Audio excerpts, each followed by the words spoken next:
This was the time I got sponsored to be a professional fighting game player. I thought I'd share the story of what it took to get here and the ups and downs along the way, and hope to inspire some of your personal journeys out there. Can he find the last hit? He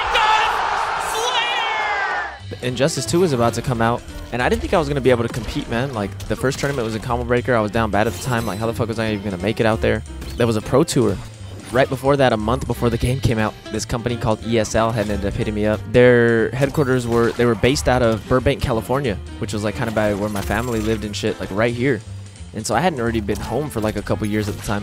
And I told them, instead of flying me to California like the day of the tournament, like, can you fly me in like 10 days early or 2 weeks early so I could see my family and shit and chill with them? And then guess what? 10 days after the game came out was Combo Breaker, which was the first tournament of the Pro Series. And I was like, yo, instead of flying me back to Atlanta, would you guys mind getting me a plane ticket to Chicago? And they fucking did, dude. So I went and I got to see the family for the first time in a long time. I told my job, like, hey, I'm gonna need a couple weeks off. I got second in that little ESL thing, and then they flew me out to Combo Breaker, and I ended up fucking getting third. And it was like a 20K tournament. It was insane, bro. So after that was CEO 2 weeks later. So I was like, fuck, man, do I just go back to work? And I was working 5 days a week, man. I wasn't even be able to grind like that. I was like, you know what, fuck it, dude. Like, I made what I would have made at work in a minute. Like, I'm just gonna grind for CEO. So I told my job, like, hey, luckily my manager was cool and he understood. He believed in the gaming dream too. I was like, hey, I don't think I'm gonna be coming back to work, my boy, but thanks for all the love and shit. He's the one who hired me.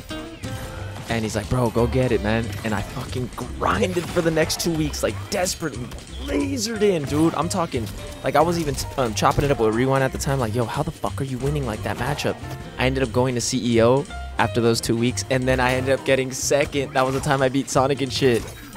And it was insane, bro. Suddenly, after that, I'd end up getting sponsored by one of, like, the top tier orgs at the time, Rogue.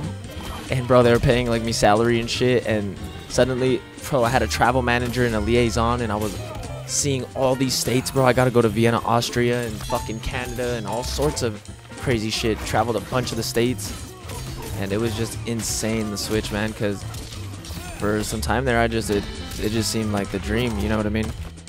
But yeah, that's why I'm so thankful for all this, man, and that's just that part of the journey, bro. Like, from where it goes from there, and how this stream all came about and shit. I think one day I'll have to tell the whole story. Such a trip, to be honest.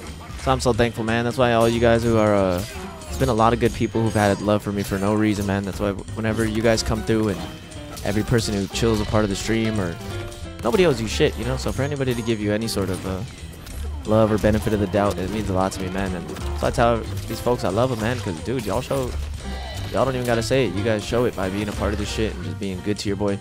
That's why I appreciate that shit, man. Life may take you a certain direction, but man, it could have went a total different way.